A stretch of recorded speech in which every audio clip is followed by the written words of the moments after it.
مرتاح؟ مبسوط؟ خايف؟ عتلن هم؟ هل باسم ياخور رح يرجع على سوريا؟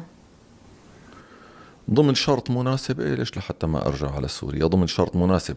الشرط أنا برأيي هلأ ما كتير مناسب، لكن ضمن شرط مناسب برجع على سوريا.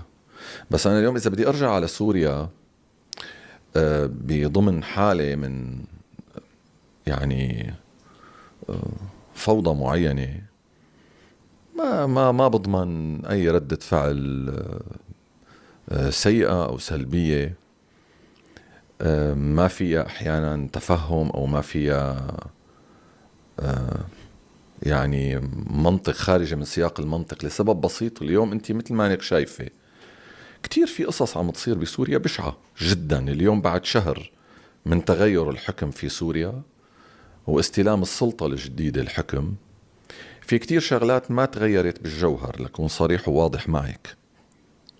وكتير مسائل صنفت على أنها ظواهر أو حالات فردية في التعاطي، إما الوحشي اللي صار أو التعاطي السلبي اللي صار واللي عم يصير يوميا.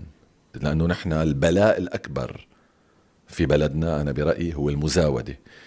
كله معتبر نفسه قاضي وجلاد يعني حكم على كل هذا، كله بده يزاود على الآخر بالمواقف وبالوطنية من كل الأطراف المناسبة، هيك وهيك.